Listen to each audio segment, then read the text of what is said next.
signal. It looks like it. Coke Machine for Real Fishing. Welcome to the Evening Bite with the Coke Machine. Today I'm here with somebody who a lot of people probably know already. Dude by the name of Bernie. Lots of people following him on Facebook there. Hey, folks. And he invited me out here, or maybe I invited myself, to do some fishing here. So we're going to be fishing out in Hunter's Bay, and hopefully we see some action. I did catch a walleye already earlier today, maybe, I don't know, 20 minutes ago. So let's hope the bite is on.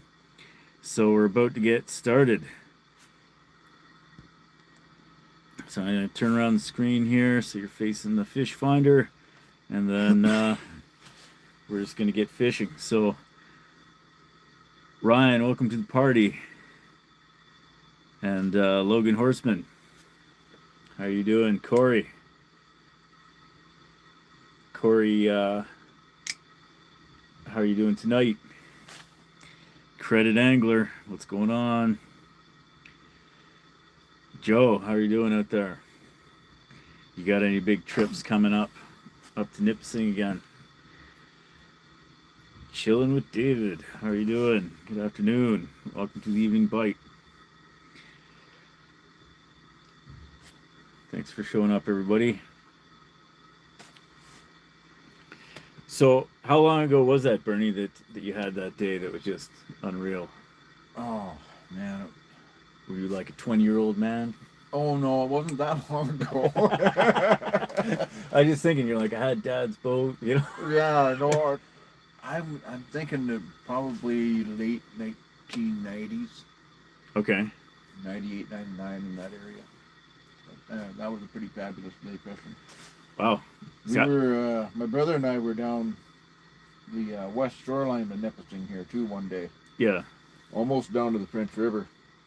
Okay. And we were catching the odd fish, and the wind changed. It come up out of the east, and it was a strong east wind, and it started making some good waves. But we were anchored, Yep. and it blew us up against the shore, and we ended up in about 4 feet of water. But all these waves were crashing on the rocks. Yep. And the fish figured it out. Okay. That when the waves are up against the shore like that, it's washing up the food. It's stirring up the bottom, right? Right. And we got into them pickerel, man. It was just incredible. Really? Yeah. And I've heard stories of guys that they take their boat and they troll around the shoreline where the waves are crashing up and they catch fish. Really? Yeah. You have to try that. Yeah. So, you said you were in 4 feet of water, and that's 4 where you feet were. of water, and we were just nailing them one after another, and big ones. Really? Yeah. Man. Yeah, that was a lot of fun that day. Yeah.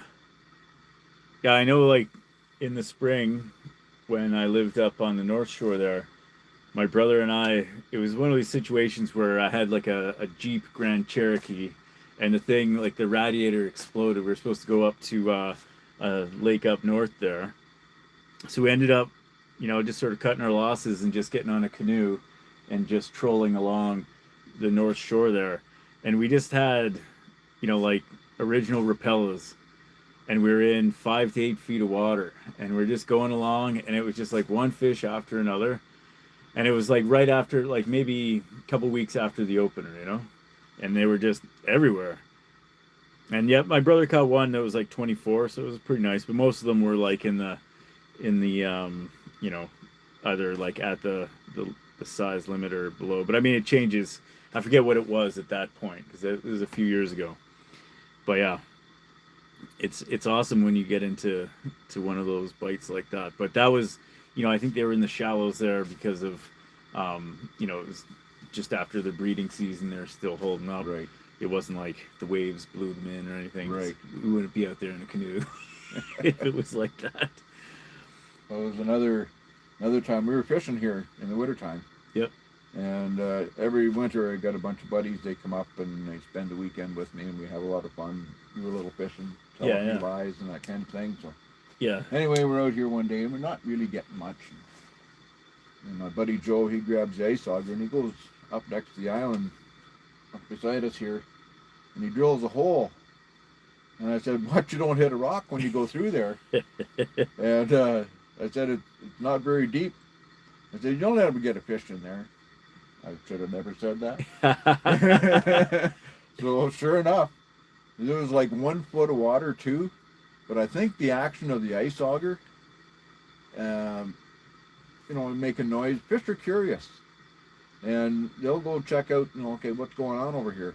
Huh. And he pulled up a nice pickerel. Really? Yeah. 1 foot of water. I couldn't believe it. Wow. Yeah, I mean, most people, when you're talking about where the walleyes are at this time of year, or even throughout the ice, like so many people are hitting them deep, but you don't often hear anybody talking about catching them like super shallow. No. Like that.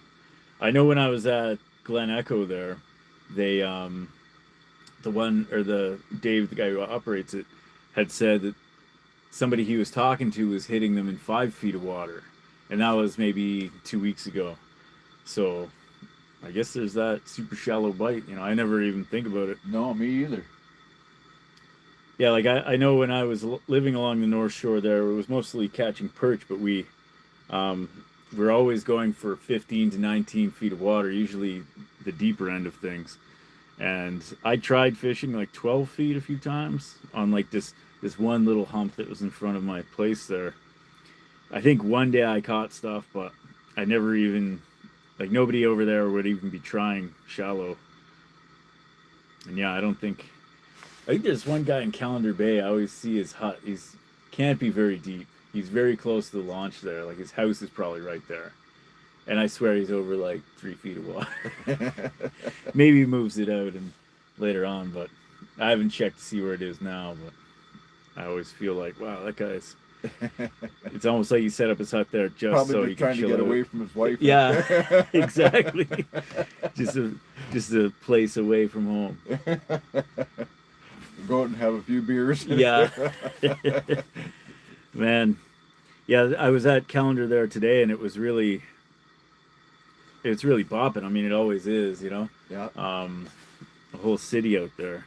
I wonder how the bite's going. I guess my last live stream was in Calendar Bay, but we were like on the north end of it, like where there was maybe only a few huts. It's not like right by the government dock there where it's just like so many huts set up. It's Jeff Burnett, good evening. So Corey, you say you have a man cold, huh? I think I've been struggling with something like that. Not too bad, but something. Felt a little run down as of late. So Joe, you're coming up on Sunday and fishing Monday and Tuesday. Right on.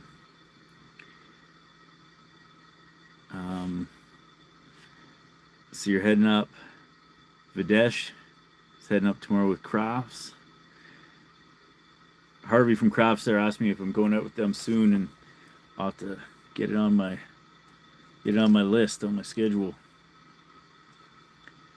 So Jeff Burnett says he's got himself a cold beer and some Fritos, and he's ready to watch some fishing. Attaboy. Yeah, we're hoping the bite comes in. Yeah, I caught a little wally earlier that was about probably, I don't know, 13 inches. That's what I give him. Yeah, it was about that. So, Outfish Ontario, how are you doing?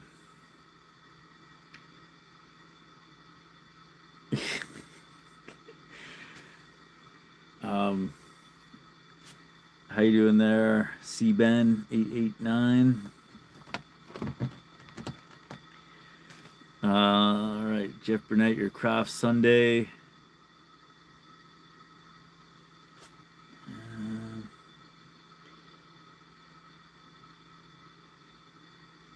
So Fish Ontario says he's heard of people dragging their anchors around to attract perch. I saw that the guy who makes fish crisp, or at least it came up with fish crisp, he's got some sort of gizmo for like hammering the bottom of the lake that's to stir it up to attract perch. Rocky, I think his name is. Uh-huh. It's basically like this little mesh weighted thing with some willow blades on it, and you just. I heard of Josh McKay is the guy who makes the Northern Tackle Supply lures up here, and he was telling me that he'll sometimes use like I was trying to think was he using a chain or a wrench or something, just some big object, and just like really stirring up the bottom with it. Well, that would work. Yeah, and it was like it gets the perch all wound up. I can definitely say that whenever I've run my underwater camera, I remember when big perch schools would come in, it would be you would see clouds of debris before you saw the schools, and then it was just flashes of perch, and then it was just like just you couldn't see anything. It's hard to see anything with the camera down here. Yeah. A lot of the times, sometimes you get a clear day, and it definitely changes. Like it can be bad and it can be good. But yeah, that's what I found. Like when the perch came in, they were really mucking up the bottom when they were coming. It's like I remember some real awesome days. Can I tell you a story about some bass? Yeah, go for it. Okay, so in my 20s, I did some scuba diving. Yeah, you were telling me about that. Yeah, and we were out burning off some air. We had half a tank, so we just did a shallow dive, about 10, 12 feet of water. And on the bottom, there was a bunch of broken rock, or well, it wasn't really broken rock, it was just small round stones on the bottom. Yeah. 4 or 5 inches diameter. And I'm just mucking around in the bottom, and I turned around behind me, there's a bass. And so I turned around, I swam towards him, and he didn't swim away. All he did was back up. Okay. And I thought, what are you doing? So, and then I noticed my fins are stirring up the bottom. So I took some of these rocks and I started flipping them over, grabbed a crayfish, and I threw the crayfish up in the water. Well, that bass just nailed that crayfish. Really? Yeah. So I did this for quite a while. And the next thing I know, there's bass all around me, like right in my face. And they're eating these crayfish right out of my fingers. Like they're right around my fingers eating this. Really? Yeah. Incredible. I'll never forget that. And I don't know how many fish there were, but there was, well, it had to be at least 2 dozen of these nice sized smallies. It's wild that they figure it out real fast. Oh, They're yeah. just like, this yeah. guy's giving away free crayfish But over here. it goes back to what Joe did when he drilled that hole. Like they're curious. Fish are curious. So yeah, they'll swim away if they see a shadow. You know, if you walk out in your dock and you'll see a pike down there, they'll usually take off. Right.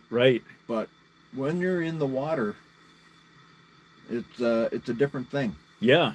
Because you're now in their environment. Right. And they're probably like, I can outrace this guy, no problem. Well, the fish, what they look for is like osprey or eagles or whatever. Yeah. You know, they're looking for danger from above. Right. Well, yeah. I mean, if you recall, I put out that video about snorkeling in Temagami there, and I think that's where we started talking about you doing scuba diving, and yeah, like there was one big bass there that was just following me around, and like I'd follow her, and then as soon as I'd start pulling away, she'd be right behind me, and I'd turn around and she'd be there again, and it was like this real dance of like interacting, and I guess it sort of gives you a different perspective on how they are as animals, you know, just seeing how they interact with things in their own environment. No, they're not stupid. No, and I also have had. There was this one little spot in this lake we like to go to where we figured out that if we stirred up the bottom, all these minnows would come in to like eat things that we'd stirred up. So like to catch, you know, a handful of minnows, you just like, I'd get my kid to just like really stomp on the ground under the water, and then all of a sudden there'd be just a cloud of minnows around us, and we just scoop them up. So it's, yeah.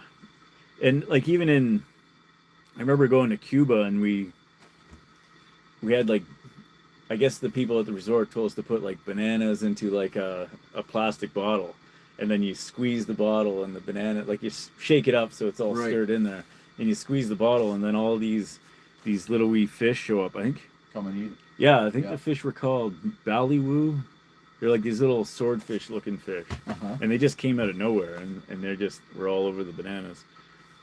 But yeah, it like I really enjoy being, snorkeling, and I meant to get my scuba diving license, but I guess at the time when I was planning on getting it, my wife and I were, saving up for our wedding and all Yep. that stuff, so we didn't have. Yeah, life gets in the way of that kind of stuff. Man. Yeah, but it's still on my list of things I want to do, because it's I don't know, it's awesome getting under there. And like, did you do a lot of scuba diving like all around the lake, or just like a little bit? Mostly shallow dives in Nipissing, because if you got any deeper than 20 feet, couldn't see anything anyway. It was like Yeah. diving in a cup of coffee. Yeah.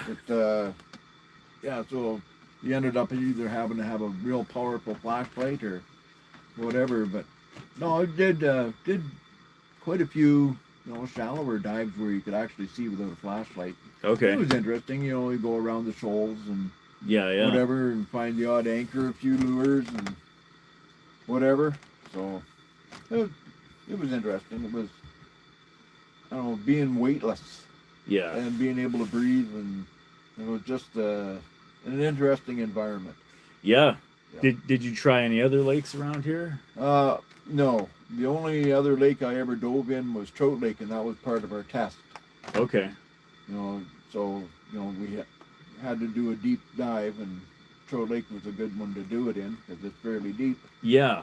So. And it's probably a little bit, or quite a bit clearer, right? Oh yeah, for sure.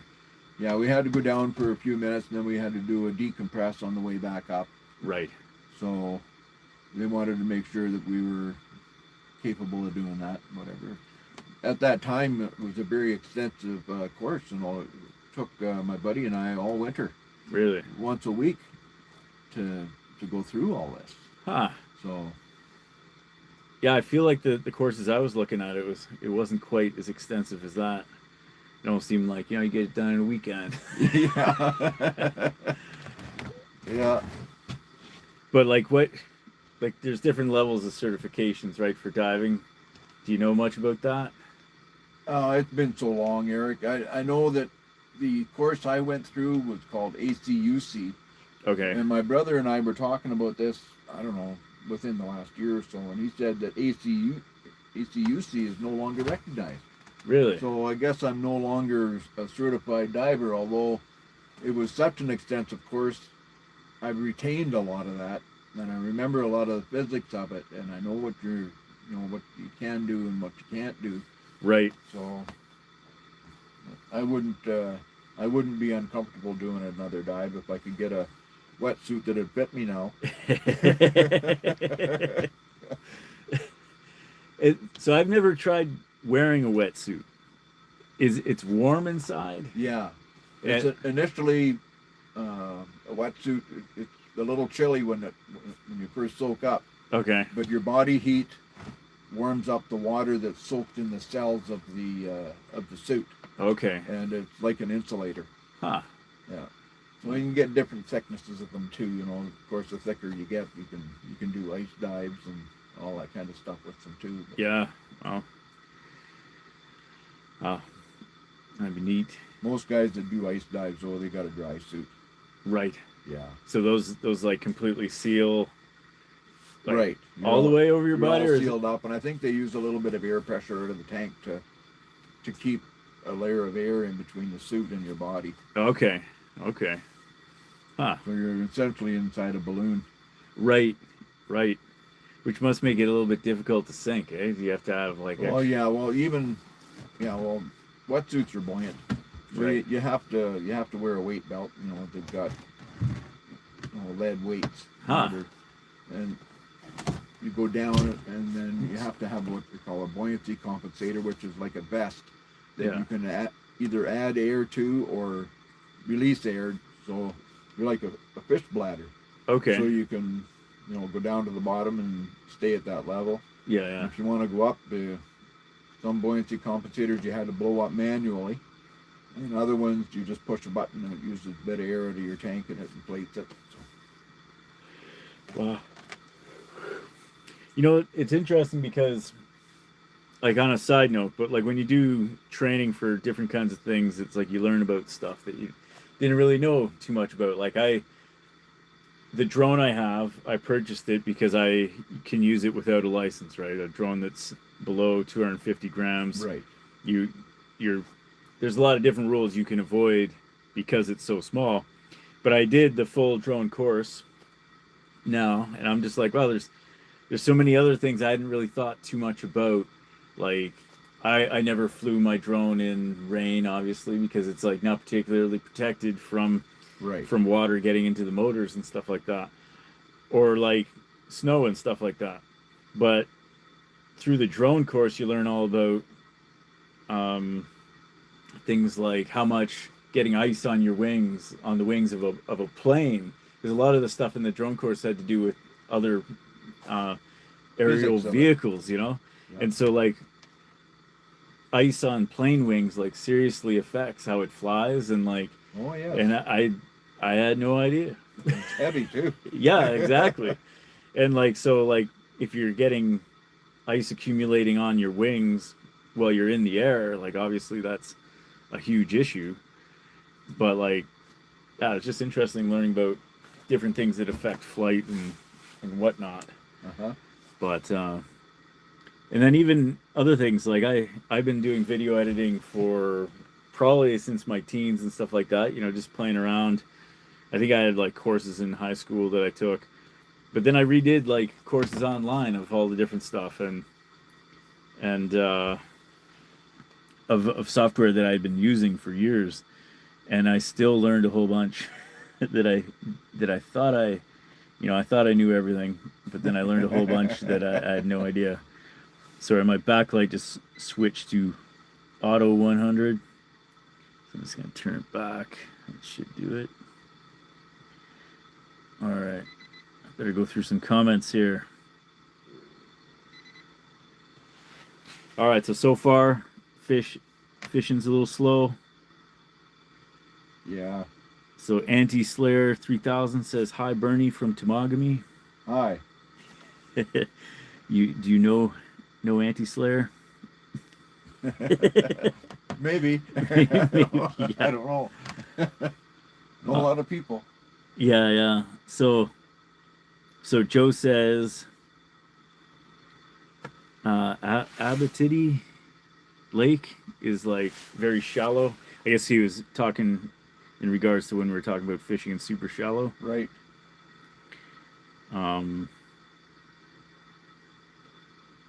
Andy Martin says, 2 Nipissing legends fishing together. Awesome. I don't know about a legend.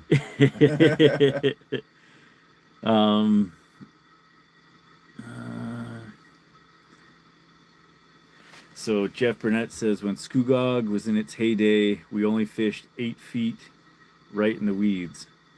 You know, I feel like my brother, who spent a lot of time on Rice Lake, would be fishing very shallow in weed beds too.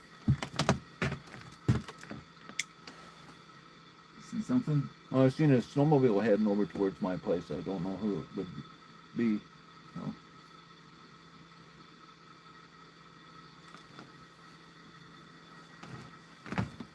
Back in a sec. Sure.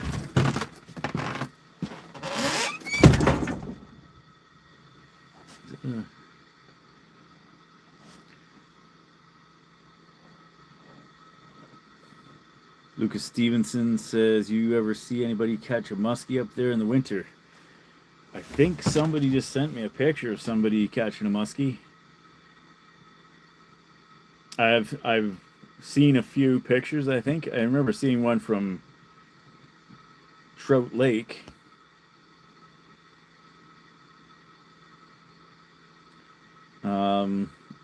John Gollin, how you doing? So you say down there in Long Point you fish 4 to 5 feet for perch and steelhead all the time. Steelhead. Oh. Like, I remember first learning how to fish for perch was off the rocks by the Y Marina in Midland. So shallow water perch fishing is something I'm well accustomed to.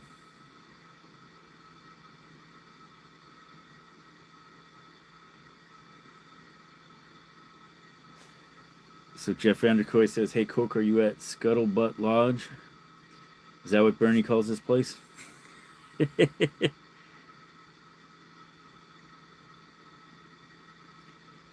So Credit Angler says, "I had a smallmouth following me around this summer when I was swimming. Eat a crawler right out of your hand. It's awesome."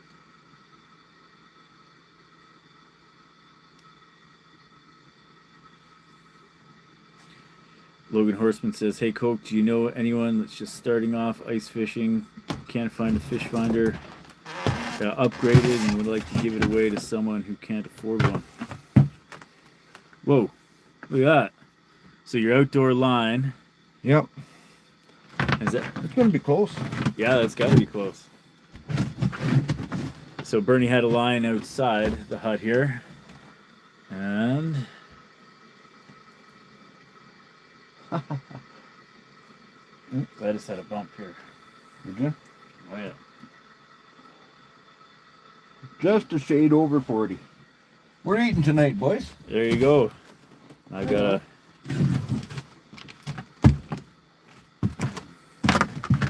There you go. Bernie's got one. I just had a fish. Probably steal my minnow.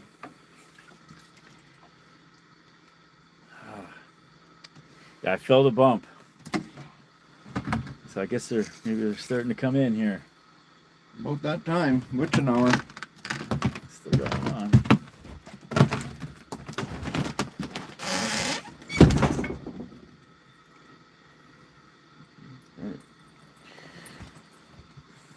All right, so we got one fish in the hut. Okay. Down here.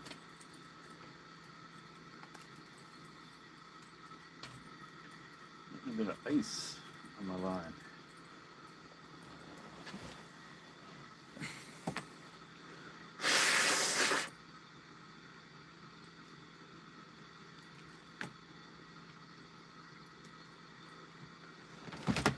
Okay, so I had a bit of ice accumulation.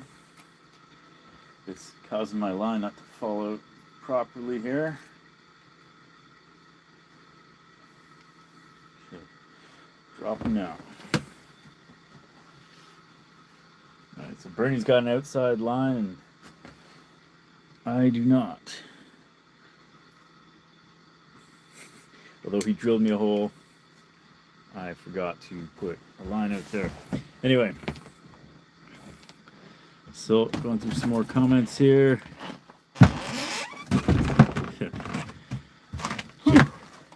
A nippy out.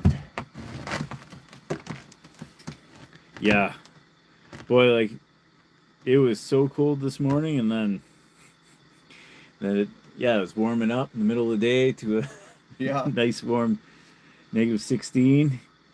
But do you think it's going back down to? Oh, I think it's going down now. Yeah. Yeah. Sun's gone down.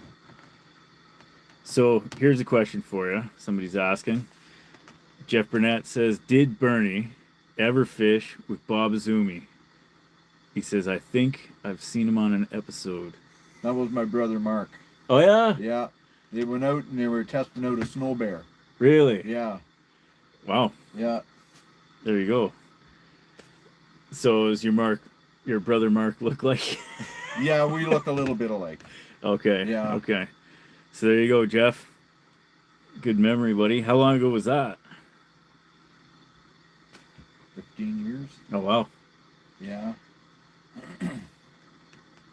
Well, there you go. I met him, but never fished with him. Yeah. I know that Rob Hyatt, like, he used to take some of the guys I was supporting, like, we would go with him out on into some of his huts there when he was running Rob's 5-star. Of course, it's been a while since he retired or sold the place.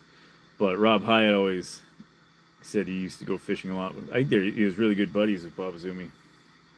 A friend of mine used to be his film editor. Oh yeah? Yeah, he's one of the guys that comes up fishing with me. Okay. He's a real good guy. So he's probably watching this. Oh yeah.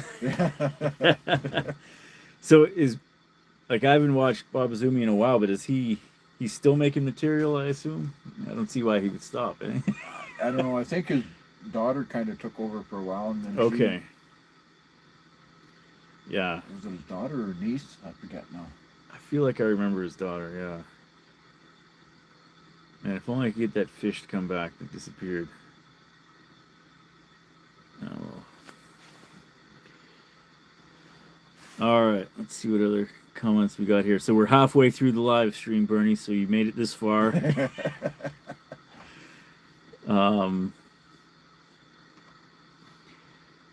So Stuggo,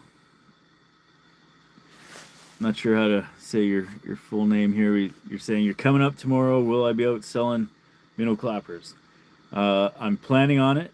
My son has a PD day, so I offered him the opportunity to run security for me for the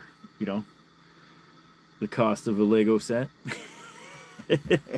But he might, if it's too cold, he might not come with me, which means I'll be there earlier. But if he is coming with me, I'll probably only be there for a certain period of time because he's only 6 and I don't want to cause him to freeze. He's more temperamental, too cold than I am. But we'll be there. We'll just try to aim for 9:30 or 10 and stay as long as we can. Whoop.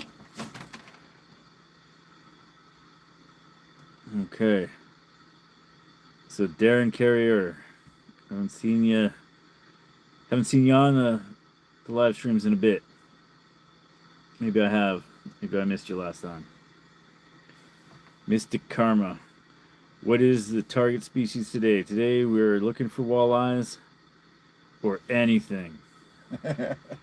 Anything is acceptable. Have you ever caught any burbot out here or ling? Like what do you call them, Bernie? I call them ling. Yeah. Yeah, I think that's what Dad always called them. But it's sad. We used to catch them when Dad had his fish shack down the west shoreline. Yeah. And we never kept them. Okay. And I keep hearing how good they are, and I'd love to catch one. I'd love to cook one up and see what they're actually like. When you hear them being referred to as a freshwater cod. Yes. And I like codfish. Yeah, yeah. So I don't see, why they wouldn't be good to eat. Yeah, I have eaten them, and they are delicious. And a lot of people say they're like, oh, there's only meat in the tail, but there's lots of meat on the side of the ribs and stuff like that. There's, like fish all have meat all over them. And so it's maybe just, you clean them more like a catfish because they have like a skin instead of like scales. Well, I was looking the other day and somebody said they put a nail in a board and they stick the head on a nail and then just peel the skin off. And I feel like that's like a classic like bullhead catfish cleaning technique is like stick a nail in them and then go from there. But yeah, I have heard that. I remember when I was cleaning a ling, like I basically cut all around its head there, and then I used needle nose pliers to just peel the skin back. Yeah. Like you don't need to. I think we did it both ways. Like I did it like the way I would do a walleye as well. So you can do it however you want. There's more than one way to do it. But like when you clean your walleye, Bernie, I fillet them. Yeah. Yeah. Like. I think the only guy I know that has ever been like a scaling type guy is my dad. And then one year when we were fishing with him, I just said to him, like, we're going to fillet these fish. And then we did. And then we never went back. Right. Because he had the big old scaling board and he'd just be like, and then scales flying all over the place. Of course, he had his method where he put the board under the water and then scaled them under the water. So they weren't flying all over. Yeah, but it was still like, it seemed unnecessary and messy, and you can get like right down to the skin. Do you have a light in here at all? No, I don't. Okay. Because I usually leave before it gets dark. I do believe. There's a flashlight right there. Yeah, I think I brought. Oh, wait a minute. I got a battery pack with a flashlight on it. Would that work? That might. I mean, I do have a headlamp that I can locate. All right, we're gonna try to get some more lighting in here, guys.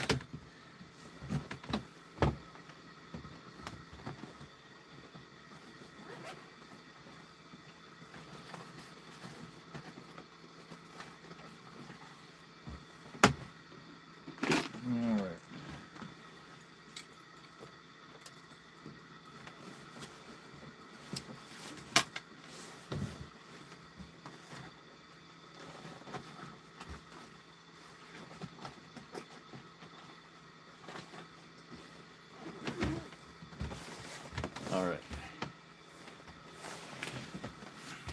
Okay, I'll be back in a second. Keep watching that fish finder for me.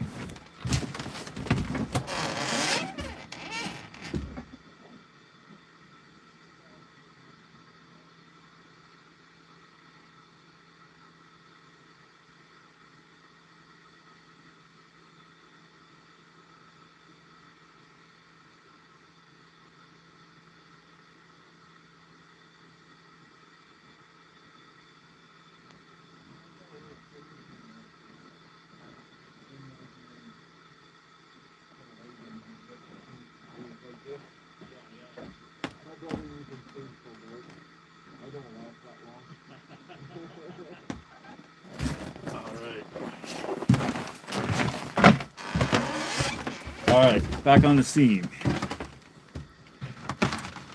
Got some amount of light. Oh, that's bright. Yeah. Yeah, that makes a big difference. I think I might put on something different here.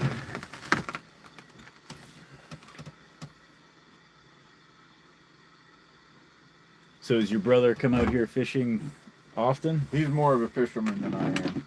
Okay. Yeah, he's pretty dedicated.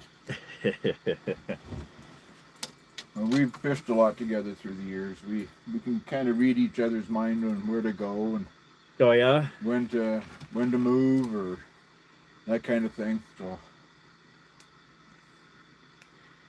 That's awesome. Yeah, it's funny, when I was a kid, I always loved fishing. But my brother found it horribly boring. And so I remember he and I were always sort of stuck in the same boat. And he would drive like extremely fast. And I'd be trying to troll. But he'd be like, all right, we're doing high-speed trolling. And then, I never caught anything because we were going, like 10 kilometers an hour. But then later on in life, he totally took up fishing. And he probably fishes as much as I do. So I go in spurts. Like my dad, he's still around. He's 93, Wow. and but he's not so active anymore. But he used to come ice fishing. He was one of the first guys to ever ice fish out here. Oh yeah? And he was the only guy that had a shack at one time. Like And in this area or like the whole lake? Well, in this area, I don't know about the rest of the lake, but his was the only lonely shack out there on the reef. Oh. And him and his buddy, they'd be out here every weekend fishing. Yeah. So tell me again about these minnows we got here, because these are something different. Well, Donnie calls them a bullhead minnow. Yeah. And we found that they've been very effective. Like we did well here using those minnows. Yeah, well, they're not a shiner. No, but they're almost a shiner. They're slippery little buggers. Yeah. This guy's got lots of spunk. Okay. All right, I got him. Right on. Give it a go. Let's see here. All right. My brother, he was out here yesterday, and he got 2 right at dark. Really? Yeah. Oh. What time is it now? 5:35. Yeah, it was about this time. Got 2 in a row. And they were keepers or just? No, they were 35 and 36, I think. Okay. At first, I thought you were saying 35 inches. No, no, I was like, whoa. no. You got a nice pike here on the weekend. Yeah, It yeah. was just under that maximum slot size. Okay. Yeah, he kept it. Really? Yeah, What is the maximum slot I size think for it the? was 86 centimeters or something. Wow. 85, 86 centimeters. I don't know. I don't keep pike, so No. I don't pay attention to Yeah. it. Same here. I don't keep them unless they've like really inhaled my lures. You know. Right. Yeah. If you kill them or whatever, yeah. I have a hard time throwing a fish back. It's not going to survive to feed seagulls. Yeah. But you got to do it because you get pinched and it's a good find. Yeah. So Yeah. That's the thing. Like every once in a while, you catch a fish that's under the limit, but it's mortally injured. But yeah, yeah. I guess you still have to put it back. I suppose like if they made a law, well, if it's dead, you can keep it, but everybody would kill them and. That's yeah. Right? You can see why it is Yeah. the way it is. The rules Right. are like that. But Well, we have to look after our fishery. It's we have to. I've got grandkids on the way, and they're 8, 9, 10 years old, so yeah. I like to have something for them to catch too. For sure. My granddaughter, she just loves to fish.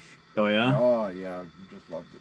She's out here, and she's always on the dock over there at the cottage catching perch and whatever she can catch. Yeah. Smallie. Yeah. No, man. Look at this guy in the truck. Wow, he's flying. Yeah, he's motoring. Wow. That's gotta be the fastest I've ever seen anybody driving on the ice. Wow. Yeah. No, it's my kid he's sort of on and off with fishing. Sometimes he's really, really into it. He's been really into making lures with me, which is kind of awesome because he'll see me making all these lures and talking about selling the lures and doing all that. And a lot of times I'll stay up late at night, like like tonight I'll be up late. I was up late last night making lures, and so he'll be like, "I want to make a lure, Dad," and he'll sit down and he'll make his own minnow clapper. And Oh, nice. he made this one that had 4 blades, and I was just like, "Wow, that's," because it's usually just the 2, right? I'm like, "Oh, there you go. You're making innovative lures here." But yeah, it's quite fun when he wants to do that. 'Cause he's big on building stuff. He loves like Lego and all that different, Be open an end. engineer. Yeah, maybe. Yeah. Like my dad was an engineer. Oh yeah. Yeah, he worked for CN Rail there for years and years and years, and then he became a house inspector after that. Now he just sits around watching DVDs. I mean, he's 77. Wheel of Fortune. Yeah. He may even be watching right now. I don't know.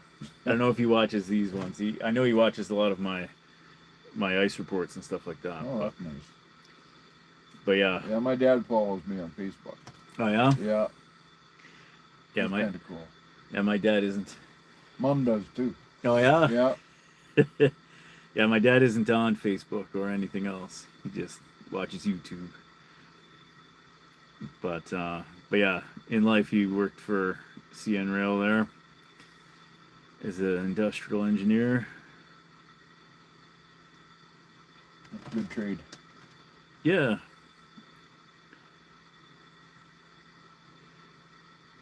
It's like he seemed to like it, Yeah. He wore a suit. Drove all the way from Orangeville into Toronto. I guess we weren't in Orangeville. We were between Orangeville and Shelburne. I don't know if you know those areas at all. Yeah, I know where they are. Yeah. So we lived in the countryside between Orangeville and Shelburne, pretty close to the Mono Cliffs Park down there. And my dad would get up 4:30 in the morning, get on a bus that took him to Union Station, I think, or maybe it took him to Brampton, and then he rode something from there. I forget. But once he figured out, because for a while he was like driving into the city, and then he figured out if he just rode the bus, he could sleep on the bus for a bit. That was the way in. But yeah. So, your grandfather was the guy running Giesler Marine, or the guy who started it? Is that the... No, it all began with my grandfather. He built himself a boat. Okay. This was in the 1920s. And a guy came along and liked the boat. Gave him enough lumber to build another one and bought that one. Okay. We built another boat, and we just went on from there, and the Giesler Boat Works was born. Wow. And they're still building them. Yeah. And so my dad, in the 1970s, Outboard Marine, we sold Johnson Outboards. Okay. And they said, well, in order to keep selling our product, you're going to have to set up a service department. Okay.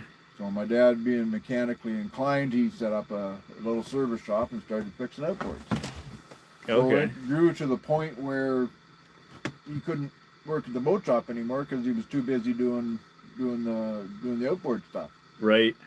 So that offshoot of the company ended up being Giesler Marine, which is its own entity from the boat shop. Okay. And my brother runs it now, and it's grown exponentially. Yeah.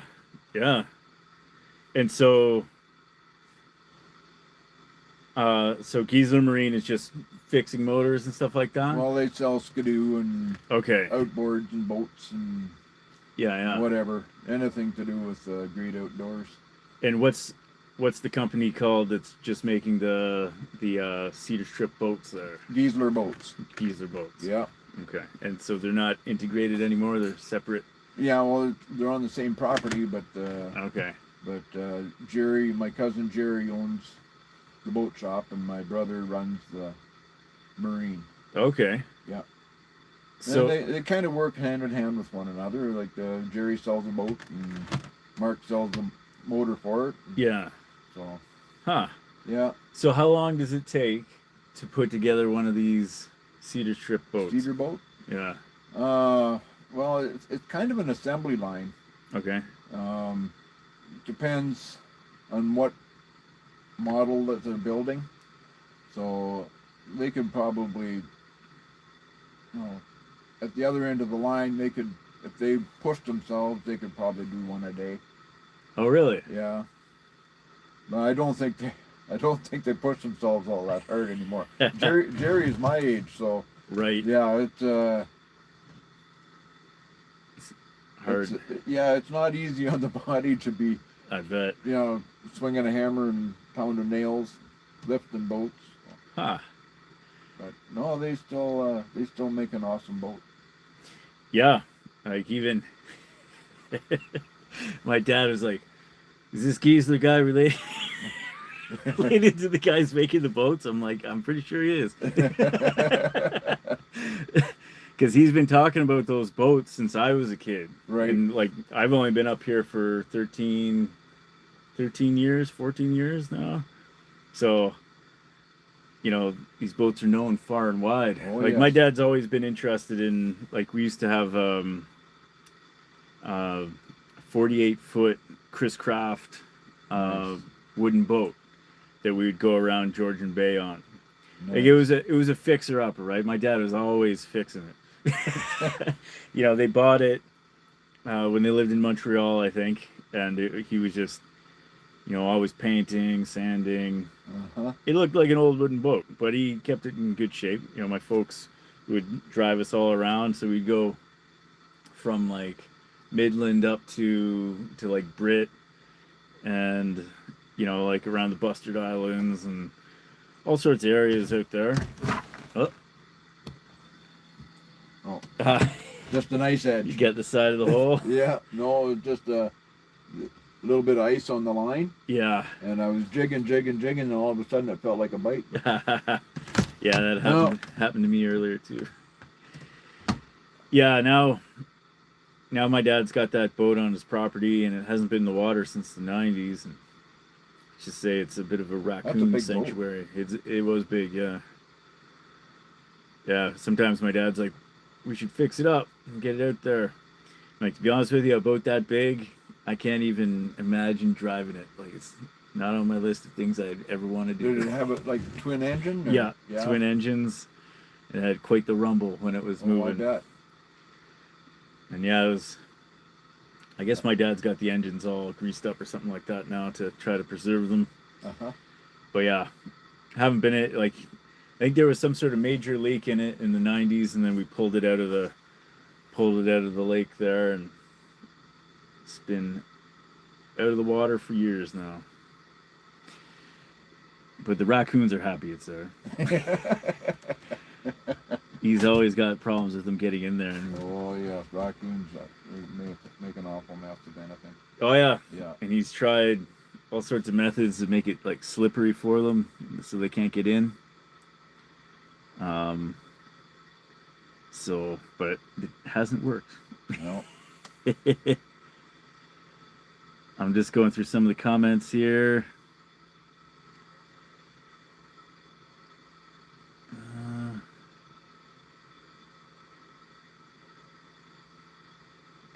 I think we've had a lot of comments go by. Yeah, and we've been yakking too long. Yeah.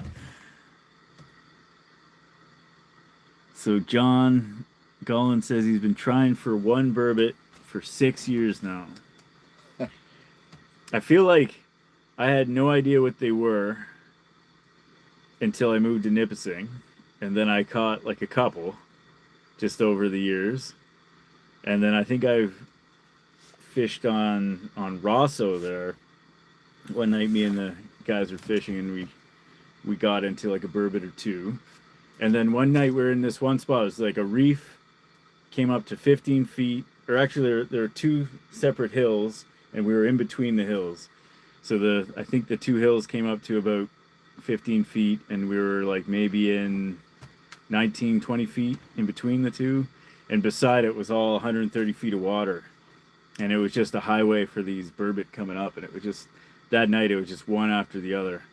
And that was I think because in February they do their breeding thing out there, so I guess, I've caught the most of them at night and occasionally in the middle of the day, but I think they seem to be like more of a nighttime fish, eh? We would catch them down the shore through the day. Really? Oh yeah. Wow. Yeah. And I think back then we were fishing in 30 feet of water. Okay. At that time. Yeah. Yeah. Yeah, it seems like they're a pretty common fish out there. I know one time I just like threw a night line out on a Temagami area lake there, and when I reeled it in, there was a little wee baby ling on it, and that was in the middle of summertime, so I was kind of surprised. You don't often hear about people catching them in the summer, right? But they're obviously still out there. Yep. They're not, definitely the population isn't what it used to be. Yeah, I feel like everybody, when you hear from old timers on Nipissing, they're always talking about stacking them up like cordwood outside of their huts. That happened. Yeah. Yeah. So they're sad, really, when I think about it. Yeah. Yeah. So that was the way it used to be, eh? And I guess you do that for enough years, and it's gonna hurt. Yeah. Yeah. But I know there's some giants in this lake. I feel like even the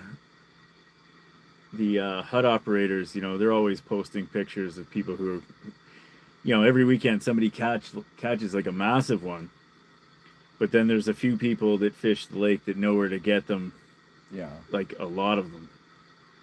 And I know of these people, but none of them have invited me out yet. But yeah, I've seen some ling come out of this lake that, size your leg, easy. There's another YouTube guy named Joey T, and I feel like he always comes up here and catches massive burbots all over the place. I don't know exactly what to use to catch them, or I've never really targeted them, so I don't know much about catching them. Yeah, when we were on Rosso and we were hitting them one after another, it was like heavy glow spoons and just like a stepped on dead minnow. Just like I always tell people, they're sort of like catfish, you know, they have the same, Right. you know, senses for things, particularly at night, like, you know, so lots of flavor in the water is probably the angle you want to take. We used to go and catch catfish by the tugpole in that marsh. Oh yeah? Remember I pointed out that marsh where the guys do the duck hunting? Yeah. And take a little cedar strip boat down there, and we'd put a metal wash tub in the middle of the boat. Okay. And then we just put back then we just used black fishing line. Okay. And you put a barbless hook on with a blob of worms. Yeah. And you just drop it over and put your finger under the line. When you felt it, Yeah. you just flipped the line up, and the catfish landed in the wash tub. And we'd fill that wash tub. Of course, then we'd regret it later because we had to clean them all. Right. But yeah, that was a lot of fun. Of course, we, being young lads and whatever, and back it wasn't so critical, but we'd also have a case of beer. Right. Right. We never hurt anybody, and we didn't hurt ourselves. It was out for a good time, right? Yeah. I mean, I remember in my youth, my dad always had a case of beer on the boat, and he would be sipping at them. But I guess. But you probably had washroom equipped and. Well, it wouldn't be necessarily on the big. It would be like when we were out fishing in like the Right. smaller boats and stuff like that. Because we went to a few cottages, I think, around Algonquin there. That that was the standard day of fishing with Dad. But yeah, no more. No. So don't even think about it. Yeah, I've even heard, like, if you're on a canoe and you're drinking beer, you can get they're still going to take your license or something away from that. I'm like, you're not in a motorized boat, they're going to take away your driver's license for that. Like, but I guess it's probably for the best not to be drinking in a canoe. Well, I got a story about somebody that's drinking in a canoe too. Oh yeah? Oh yeah. They just about drowned. Jeez. That's scary. Yeah. I had to rescue them. Really? Yeah. Was it somebody you knew? Or just like... Yeah, the cottage across from us. Oh, jeez. No life jackets. Drunk as skunks. Wow. In a fiberglass canoe. They rolled it over. Wow. And it was in May. The water was like super cold. Yeah. So I ended up having to go and pull them out. Yeah. No, where I used to live there, my landlord is slowly converting the place into an Airbnb. And some of the Airbnb guests showed up. They took my canoe, my wife in my canoe, and they were drunk as hell. And I just remember looking out my window, seeing them like lying in the canoe, like sideways with their feet dangling off the side. And they broke the seat on my canoe. Oh, and no. I remember calling my landlord and being like, yeah, they took our canoe out, and they're pretty drunk.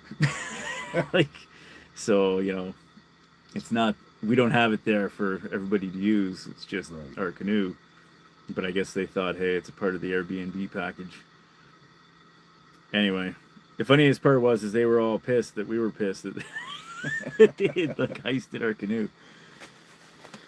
Anyway, so everybody, this is coming down to the last minute of the live stream here, and I figure we'll cut it clean at the hour. So just to reiterate here, Bernie's got a fish here, a keeper, that he caught on the outside line. I had a fish come and bump my line here, and I had one before the live stream started, but haven't seen anybody else show up, but that's okay. We had a good chat here with Bernie, and we'll have to do this again sometime. Yeah, I enjoyed this. This is good. Yeah, and the good thing about live streams is just sitting around chatting. Yeah. And Shoot the breeze. even if we don't catch a ton of fish, like that's the charm. I hope people enjoyed this episode here. Just gonna turn the camera around. So, all right. I don't want to have like the Halloween effect on me here, but thanks a lot, everybody, for showing up for the live stream here. Anticipate that I will be releasing a music video very shortly. I always have sort of a warped sense of how much time things take, but hopefully I'll get this out next week sometime. So stay tuned for that. We'll talk to you guys later and have yourselves a great night.